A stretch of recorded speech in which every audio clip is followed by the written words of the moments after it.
إن الحمد لله نحمده ونستعينه ونستغفره ونعوذ بالله من شرور أنفسنا ومن سيئات أعمالنا من يهده الله فلا مضل له ومن يضلل فلا هادي له وأشهد أن لا إله إلا الله وحده لا شريك له وأشهد أن محمدا عبده ورسوله صلى الله عليه وعلى آله وصحبه وسلم وبعد. On continue donc la lecture du livre de l'imam al-Albani rahimahullah ta'ala sur la description de la prière du prophète sallallahu alayhi wa sallam.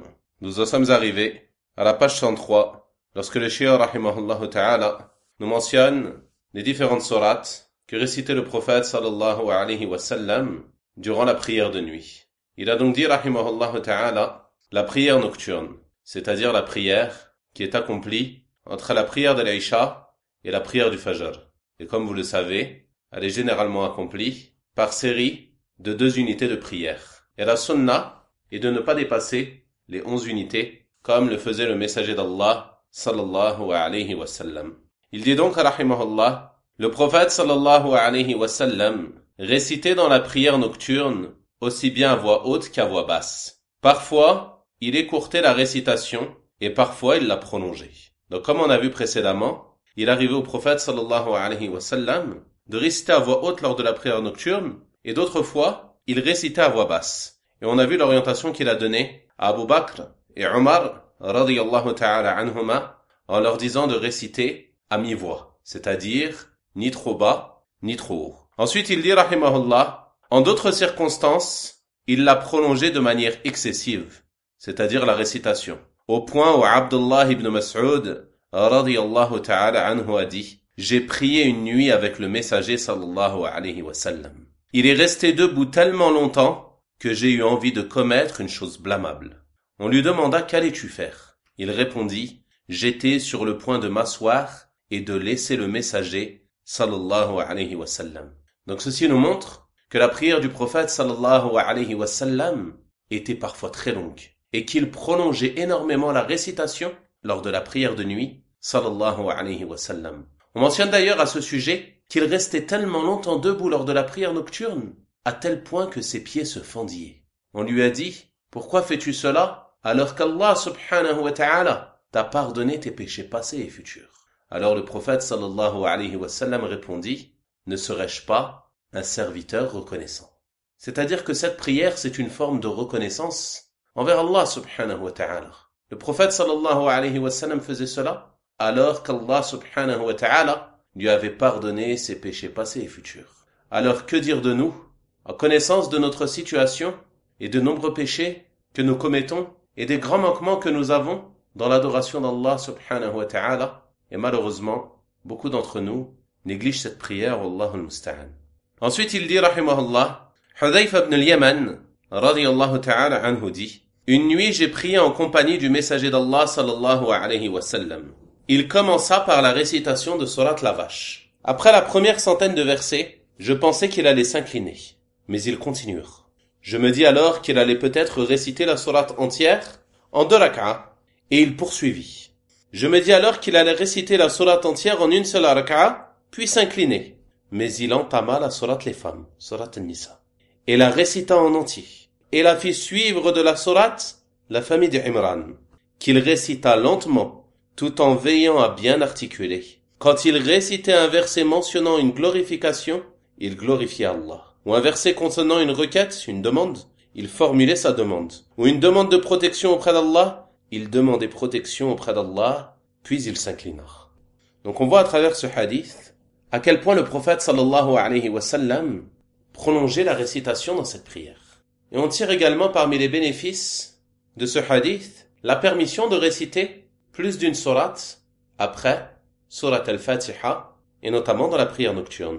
On tire aussi comme bénéfice la permission de réciter les sourates du Coran lors de la prière dans un ordre différent que celui du Mus'haf.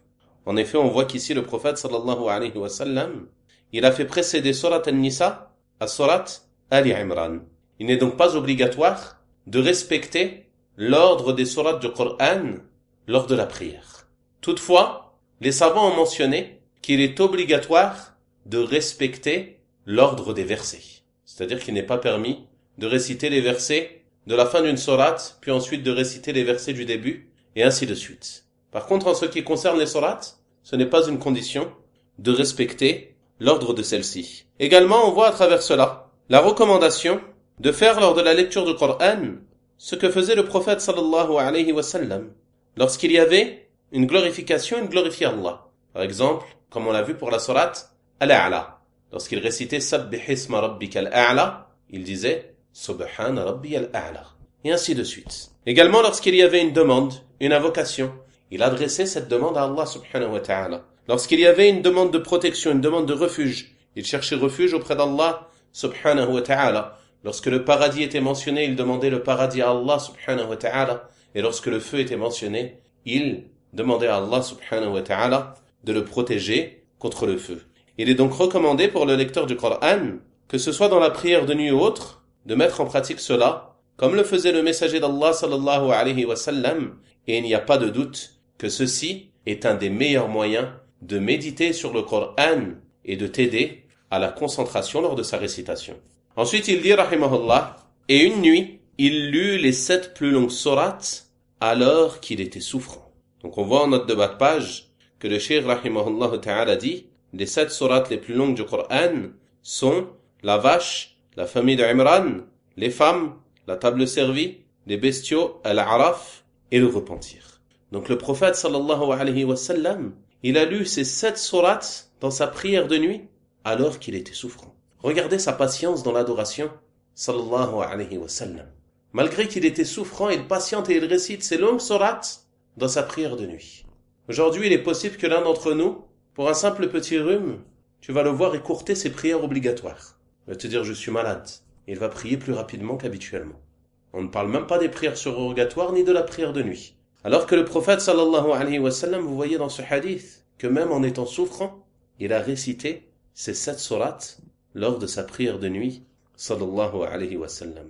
Ensuite, il dit, rahimahullah, il récitait parfois dans chaque rak'a une sourate parmi les 7 plus longues sourates. Dans chaque unité de prière, une de ces 7 sourates que l'on vient de mentionner. Par contre, il n'a jamais été rapporté qu'il ait lu tout le Coran en une seule nuit. Ceci n'a pas été rapporté du prophète sallallahu alayhi wa sallam. Bien au contraire, il n'a pas donné son accord pour que Abdullah ibn Amr le fasse. Le prophète sallallahu alayhi wa sallam lui a dit, lis le Coran complet une fois par mois. Abdullah ibn Amr, radiyallahu ta'ala anhuma, il est venu au prophète sallallahu alayhi wa sallam pour lui demander en combien de temps il devait lire le Coran. Le prophète sallallahu alayhi wa sallam l'a orienté et lui a dit de lire le Coran entièrement une fois par mois. Donc on voit ici la recommandation pour le musulman de clôturer chaque mois la lecture du Coran. Ensuite il lui a dit, c'est-à-dire Abdullah ibn Amr, je me sens la force de faire mieux. Il lui dit alors, lis-le en une vingtaine de nuits. Il dit, je me sens capable de faire mieux. Le prophète sallallahu alayhi wa sallam lui dit alors, lis-le alors en 7 jours et pas moins que cela. Donc au départ, il lui a interdit de le lire en moins que 7 jours. Il dit ensuite, rahimahullah, par la suite, il l'autorisa à lire le Coran complet en 5 nuits. Ensuite, il l'autorisa à le lire entier en 3 nuits. Mais il lui a interdit de le lire en moins de 3 nuits et il en a donné la raison. Celui qui lit le Coran en moins de 3 jours ne peut pas le comprendre. Donc vous voyez que Abdullah ibn Amr, de par sa ferveur, il souhaitait lire au maximum le livre d'Allah subhanahu wa ta'ala. Au point que le prophète sallallahu alayhi wa sallam lui permit de le lire en 3 nuits. Mais il ne lui autorisait pas de le lire en moins que cela. Alors qu'il voulait faire plus, radiyallahu ta'ala anhu. Aujourd'hui c'est l'inverse. Si une personne lit le Coran une fois dans l'année, c'est déjà quelque chose d'immense pour elle. Alors que dire de le lire une fois par mois, ou une fois par semaine, ou une fois toutes les 3 nuits? Wallah al-musta'an. Et le prophète sallallahu alayhi wa sallam, il a mentionné cette cause qui est le fait que celui qui lit le Coran en moins de 3 jours, il ne peut pas le comprendre. Et dans une autre version, il dit, ne peut comprendre le Coran celui qui le lit en moins de 3 jours. Certains pourraient se poser la question, et qu'en est-il des récits qui sont rapportés de certains parmi les salafs, de certains parmi les grands imams, qui lors du Ramadan, lisaient le Coran chaque jour. Certains même qui le clôturaient durant les 10 dernières nuits chaque nuit et chaque jour. Comment interpréter leur acte au vu de l'interdiction du prophète sallallahu alayhi wa sallam mentionnée dans ce hadith? L'imam Ibn Rajab, rahimahullah ta'ala, a mentionné que l'interdiction mentionnée dans le hadith concerne le fait de le faire constamment. C'est-à-dire que la personne lise constamment le Coran en moins de 3 jours. Puis il a dit, rahimahullah, que durant les moments méritoires, comme le mois de Ramadan, ou les 10 premiers jours de Dhul Hijjah, ou les endroits méritoires, comme la mosquée sacrée de la Mecque, ou la mosquée sacrée de Médine, alors il est permis à la personne de lire le Coran en moins de 3 jours afin de profiter du mérite du moment ou de l'endroit. C'est-à-dire que ceci fait exception à l'interdiction. Car l'interdiction vise le fait de réciter le Coran ainsi constamment. D'ailleurs, il dit dans l'autre version du hadith, puis il a donné une autre raison et dit, chaque adorateur a une période d'enthousiasme et de ferveur. Et toute période d'enthousiasme a un moment de fléchissement et de trêve. Soit vers une sunnah, soit vers une innovation. Ainsi, celui qui a un fléchissement vers la sunnah, il aura été guidé, et quiconque a un fléchissement vers autre que cela, il ira à sa perte. Dans ce hadith, on voit que le prophète sallallahu alayhi wa sallam nous a dit qu'une réalité que chacun d'entre nous peut observer. C'est-à-dire que chaque serviteur, il a parfois une période où il a plus d'enthousiasme, plus de ferveur, plus d'entrain dans l'adoration, plus de motivation. Mais cette période, elle est souvent suivie de quoi? D'un moment de fléchissement et de trêve, un moment de relâche. Donc, si la personne s'impose quelque chose de difficile à supporter pour elle, il se peut qu'elle relâche et qu'elle délaisse totalement cet acte. Alors que si elle s'habitue à une adoration constante que son âme peut supporter, alors ceci est plus aimé par Allah subhanahu wa ta'ala. Comme il est venu dans le hadith authentique dans lequel le prophète sallallahu alayhi wa sallam a dit, les œuvres les plus aimées auprès d'Allah sont celles qui sont constantes même si elles sont minimes. C'est-à-dire qu'il est préférable pour le serviteur de lire constamment tout au long de sa vie le Coran une fois par mois, plutôt que de le lire durant 6 mois, 1 an ou 2 ans, tous les 3 jours, une fois par semaine, puis après relâcher et délaisser totalement la lecture du Coran. Wal'iyadu billah. Donc la personne, elle se fixe des objectifs qu'il est possible pour elle d'atteindre, et qu'il est possible pour elle de persévérer et de rester constant sur cela, afin d'accomplir une œuvre constante et aimée d'Allah subhanahu wa ta'ala. Ensuite, il dit, rahimahullah, c'est pour cette raison que le prophète sallallahu alayhi wa sallam ne récitait pas le Coran en moins de 3 jours. En outre, il disait, celui qui récite dans la prière nocturne 200 versets, il sera inscrit parmi ceux qui sont entièrement soumis à Allah et lui voue une adoration exclusive. Donc il y a dans ce hadith un encouragement à lire dans la prière nocturne au moins 200 versets du livre d'Allah subhanahu wa ta'ala. Ensuite, il dit, rahimahullah, il récitait chaque nuit la sourate les enfants d'Israël, c'est-à-dire sourate al-Isra, et la sourate les groupes. Il disait, celui qui lit dans la prière nocturne 100 versets, il ne sera pas inscrit parmi les insouciants. Donc il y a dans ce hadith l'incitation à réciter au moins 100 versets dans la prière nocturne afin de ne pas faire partie des insouciants. Parfois, il récitait dans chaque raka'a environ 50 versets ou plus. En d'autres circonstances, il récitait l'équivalent de la sourate ô toile enveloppée de tes vêtements, sourate Al-Muzammil. Par ailleurs, le prophète sallallahu alayhi wa sallam ne priait jamais la nuit entière, c'est-à-dire de la prière de l'Isha jusqu'à la prière de l'Fajr, sauf rare exception. En effet, Abdullah ibn Khabbab ibn al-Art, qui participa à la bataille de Badr avec le prophète sallallahu alayhi wa sallam. Donc ici, il y a une erreur qui est présente dans le livre original en arabe. Car Abdullah ibn Khabbab, ce n'est pas un compagnon, mais c'est le fils de Khabbab qui, lui, est un compagnon et c'est Khabbab qui participa à la bataille de Badr. Donc ce qui est juste, c'est, en effet, Abdullah ibn Khabbab ibn al-Art rapporte de son père qui participa à la bataille de Badr avec le prophète sallallahu alayhi wa sallam. Après ibn al-Art, il faut rajouter rapporte d'après son père, Khabbab, qui participa à la bataille de Badr avec le prophète sallallahu alayhi wa sallam. Donc Khabbab, il a observé le prophète d'Allah sallallahu alayhi wa sallam une nuit entière, et dans une version, une nuit qu'il a prié en entier jusqu'à l'aube. Lorsqu'il eut prononcé les salutations de sa prière, Khabbab lui dit, Donc vous voyez, cela confirme bien que c'est Khabbab qui a vu le prophète sallallahu alayhi wa sallam prier. Donc Khabbab lui dit, « Ô messager d'Allah, je sacrifierai père et mère pour toi. Tu as accompli la prière cette nuit d'une manière nouvelle que je ne t'ai jamais vu adopter auparavant. » Il lui répondit, « Certes, c'est une prière de crainte et d'espoir. J'ai demandé à Allah 3 choses. Il m'en a accordé 2 et m'en a refusé une. J'ai demandé à mon Seigneur qu'il ne nous détruise pas comme il a détruit les communautés qui nous ont précédés. Et dans une autre version, qu'il ne détruise pas ma communauté en leur infligeant une année de sécheresse, engendrant la famine. Il me l'a accordé. Ensuite, j'ai demandé à mon Seigneur qu'il fasse qu'un ennemi étranger à la communauté n'ait pas le dessus sur nous. Et il me l'a accordé. Enfin, j'ai demandé à mon Seigneur qu'il fasse que nous ne nous divisions pas en sectes, mais il me l'a refusé. Subhanallah. Ceci est un des signes de la prophétie du messager d'Allah Muhammad sallallahu alayhi wa sallam. En effet, le prophète sallallahu alayhi wa sallam nous a informé dans un autre hadith que cette communauté se diviserait en 73 sectes. Que toutes iront au feu, c'est-à-dire que toutes sont sous la menace du feu de l'enfer, à l'exception d'un groupe. Ils lui ont alors demandé qui est-il au messager d'Allah. Il a dit, ce sont ceux qui seront sur ce quoi je suis, moi aujourd'hui, ainsi que mes compagnons, radiyallahu ta'ala anhum.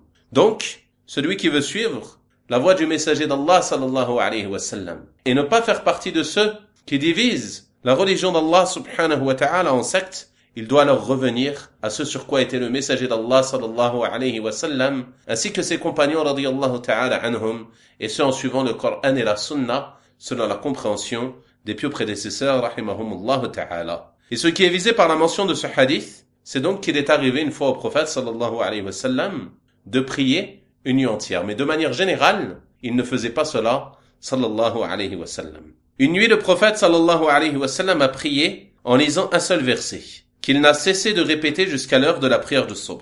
Le verset est le suivant. In tu'adhibhum fa innahum ibaduk, wa in taghfir lahum fa innaka antal azizul hakim. Si tu les châties, ils sont tes serviteurs, et si tu leur pardonnes, c'est toi le puissant, le sage. Il s'inclinait, se prosternait, et faisait des invocations en le répétant. Le matin, Abu Dharr, radiyallahu ta'ala anhu, lui dit, « Ô prophète d'Allah, tu n'as cessé de réciter ce verset jusqu'à l'aube, tu te prosternais et t'inclinais après l'avoir récité, et tu faisais des invocations après cela. Alors qu'Allah t'a appris le Coran en entier. Si l'un d'entre nous faisait cela, on lui aurait reproché son geste. On lui aurait reproché de faire la prière de nuit en répétant seulement un seul verset. Il répondit alors, j'ai demandé à mon Seigneur de pouvoir intercéder en faveur de ma communauté et il me l'a accordé. Ainsi, si Allah le veut, toute personne qui n'a point associé à Allah en bénéficiera. Donc on voit à travers ce hadith la permission de réciter un seul verset dans la prière de nuit que tu répètes à plusieurs reprises et ce dans chaque unité. Comme l'a fait le messager d'Allah sallallahu alayhi wa sallam, comme cela nous est rapporté dans ce hadith. Et les gens de science ont mentionné qu'il est même parfois préférable pour le serviteur de se contenter de réciter un seul verset avec méditation et d'en tirer profit et de le mettre en pratique plutôt que de réciter des centaines de versets que tu ne comprends pas, que tu ne médites pas et que tu ne mets pas en pratique. On tire également comme bénéfice de ce hadith le mérite immense du tawhid, qui est une cause pour qu'Allah subhanahu wa ta'ala permette au messager d'Allah sallallahu alayhi wa sallam d'intercéder en faveur du serviteur. En effet, on voit dans ce hadith qu'il a demandé à Allah subhanahu wa ta'ala la permission d'intercéder pour sa communauté. Et Allah subhanahu wa ta'ala lui a accordé. Le prophète sallallahu alayhi wa sallam intercédera par la permission d'Allah subhanahu wa ta'ala au jour de la résurrection pour sa communauté. Pour qui? Pour toute personne qui n'a point associé à Allah subhanahu wa ta'ala. Quant à ceux qui font du polythéisme, ceux qui invoquent autre qu'Allah subhanahu wa ta'ala, ceux qui se rendent auprès des tombes et donnent des associés à Allah subhanahu wa ta'ala en invoquant les morts, en sacrifiant pour eux, et ainsi de suite, alors ceux-là, ils seront privés de cette intercession qui est réservée à ceux qui vouent un culte exclusif à Allah subhanahu wa ta'ala. Ensuite, il dit, rahimahullah, un homme lui dit, ô prophète d'Allah, j'ai un voisin qui en accomplissant la prière nocturne ne récite que, dit, il est Allah unique, c'est-à-dire surat al-Ikhlas. Il répète cette surat sans rien y ajouter. L'homme dit cela comme s'il la considérait trop courte. C'est comme s'il ne trouvait pas suffisant de ne réciter que cette surat dans la prière de nuit. Le messager d'Allah sallallahu alayhi wa sallam lui répondit: par celui qui détient mon âme, cette sourate équivaut au tiers du Coran, c'est-à-dire en termes de récompense. Donc on voit à travers ce hadith que même celui qui ne mémorise pas beaucoup de Coran, il lui est possible de prolonger la prière de nuit, même s'il doit pour cela réciter dans chaque unité de prière les mêmes sourates. Celui par exemple qui ne connaît que quelques courtes sourates du Coran, alors s'il souhaite prier longuement la nuit, il lui est possible de réciter dans chaque unité toutes ces sourates et recommencer ainsi pour chaque prière. Regardez cet homme, il faisait la prière seulement surat al-Ikhlas. Aujourd'hui, on voit certaines personnes te disent: je ne peux pas prier la nuit, je ne connais pas beaucoup de Coran. Récite ce que tu peux du Coran. Si tu connais une sourate, récite-la dans chaque unité et il t'est permis de la réciter à plusieurs reprises. Médite ses sens. Médite sur le sens de la parole d'Allah subhanahu wa ta'ala. Et il n'y a pas de mal en cela, car cela est légiféré comme nous le démontre ce hadith que l'on vient de lire. Ensuite, le Cheikh rahimahullah ta'ala a mentionné ce qui concerne la prière de l'witr. Donc, la prière de l'witr, c'est la prière que l'on accomplit en nombre d'unités impaires afin de clôturer la prière de nuit. Et elle peut, entre autres, être accomplie en 1 ou 3 unités. Donc, le Cheikh rahimahullah ta'ala, il va nous mentionner les sourates à réciter dans ces 3 dernières unités de la prière de nuit. Il dit rahimahullah, le prophète sallallahu alayhi wa sallam récitait dans la première raka'a: glorifie le nom de ton Seigneur le Très-Haut, surat Al-A'la. Dans la deuxième raka'a, dit: ô vous les infidèles, surat Al-Kafirun. Et dans la troisième, il récitait: dit: il est Allah unique, surat Al-Ikhlas. Parfois, il lui rajoutait: dit: je cherche protection auprès du Seigneur de l'aube naissante, et dit: je cherche protection auprès du Seigneur des hommes. C'est-à-dire qu'il rajoutait après surat Al-Ikhlas, surat Al-Falaq et surat Al-Nas. Donc ceux-ci sont les sourates qu'il est légiféré de réciter lors de la prière du witr, lors des 3 dernières unités de la prière de nuit. Et ces 3 unités, il est légiféré de les accomplir soit en les séparant, soit en les joignant. C'est-à-dire, soit tu accomplis 2 unités en récitant dans la première surat Al-A'la, puis dans la deuxième surat Al-Kafirun, puis tu fais les salutations, et tu te relèves, et accomplis la 3e unité en récitant surat Al-Ikhlas, et tu peux rajouter parfois surat Al-Falaq et surat Al-Nas, après surat Al-Fatiha. Ou alors, tu accomplis ces 3 unités d'un seul coup. C'est-à-dire que tu les accomplis avec un seul tashahhud. Tu récites dans la première surat Al-A'la, dans la deuxième surat Al-Kafirun, puis tu te relèves sans faire de tashahhud pour la 3e unité et tu récites surat Al-Ikhlas. Tout cela est confirmé du messager d'Allah sallallahu alayhi wa sallam. Ensuite, il lit rahimahullah, une fois, il a lu dans la raka'a al-witr 100 versets de la surat Les Femmes. Donc on voit que le prophète sallallahu alayhi wa sallam, il a une fois récité 100 versets de surat An-Nisa dans la dernière raka'a de la prière de l'witr. Et ceci nous prouve la permission de lire autre chose que surat Al-Ikhlas dans cette unité de prière. Et également la permission de prolonger cette unité de prière en récitant de longs versets. Ensuite, il dit rahimahullah, quant aux 2 rak'at qu'il accomplissait après l'witr, il y récitait quand la terre tremblera, surat Al-Zalzala, et dit: ô vous les infidèles, surat Al-Kafirun. Donc ces 2 unités de prière, comme le Cheikh rahimahullah ta'ala l'a mentionné dans la note de bas de page, elles ont été rapportées dans Sahih Muslim, dans l'authentique de l'imam Muslim et dans d'autres recueils de hadith. Il dit rahimahullah, cependant elles contredisent sa parole sallallahu alayhi wa sallam: veillez à ce que la dernière prière que vous accomplissez lors de la prière nocturne soit impaire. Rapporté par Al-Bukhari et Muslim. Il dit ensuite rahimahullah, les savants ont divergé sur la manière de concilier les 2 hadiths, selon plusieurs points de vue. Toutefois, je ne penche pour aucun des cas de figure qui sont exposés. Donc ce qui est plus sûr, c'est de délaisser ce rajout pour se conformer à l'ordre du prophète sallallahu alayhi wa sallam, et Allah est plus savant. Ensuite, il dit par la suite: j'ai trouvé un hadith authentique ordonnant d'accomplir les 2 rak'at après la prière du witr. Ainsi l'ordre coïncide avec l'acte, donc la légitimité de ces 2 rak'at est donc prouvée à tous. Par ailleurs, le premier ordre doit être considéré comme une recommandation, et donc il n'y a plus de contradiction. Je l'ai référencé dans As-Sahiha, louange à Allah qui facilite toutes choses. Donc ces 2 unités de prière, les savants ont divergé quant à leur sujet. Certains ont dit qu'elles étaient spécifiques au prophète sallallahu alayhi wa sallam, car il a ordonné dans le hadith que l'on vient de lire que la dernière prière que l'on accomplit lors de la prière nocturne, elle soit impaire, c'est-à-dire que ce soit al-witr. Ceci est donc un avis mentionné par les gens de science. D'autres ont dit qu'il a fait cela pour montrer la permission de prier après la prière de l'witr. Et c'est ce qu'a mentionné Al-Hafidh An-Nawawi rahimahullah ta'ala. C'est-à-dire que si par exemple une nuit, après Salat al-Isha, avant de te coucher, tu accomplis la prière de nuit et clôture par la prière de l'Witr.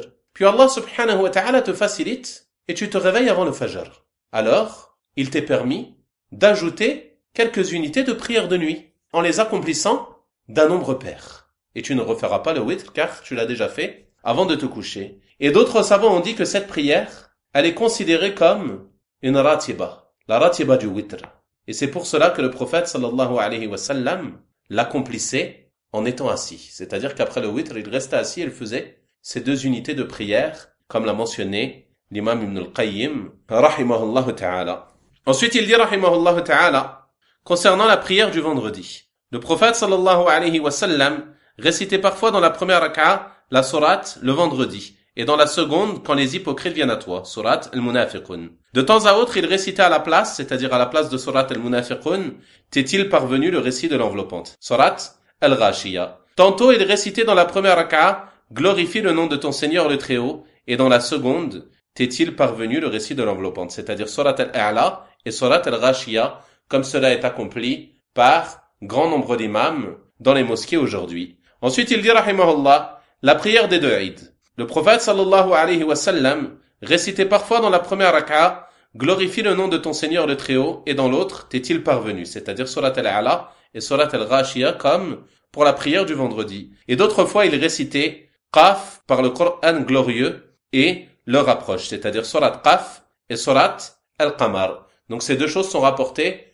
authentiquement du prophète sallallahu alayhi wa sallam concernant la prière des 2 Eid, Eid al-Fitr et Eid al-Adha. Ensuite, il dit rahimahullah ta'ala la prière mortuaire. Ce qui fait partie de la sunna, c'est de lire la Fatiha suivie d'une sourate à voix basse après avoir prononcé le premier takbir. Donc le cheikh rahimahullah ta'ala, il nous mentionne ici cet avis qui est le fait qu'il est permis d'ajouter à sourate al-Fatiha après le premier takbir de la prière mortuaire la récitation d'une autre sourate. On va donc s'arrêter là pour aujourd'hui, Inch'Allah ta'ala, et on continuera la lecture et l'explication dans le cours de demain, Inch'Allah ta'ala. Allahumma salli wa sallim wa barik ala nabiyyina Muhammad wa ala alihi wa sahabatihi ajma'in walhamdulillahi rabbil alamin wa jazakumullahu khayra.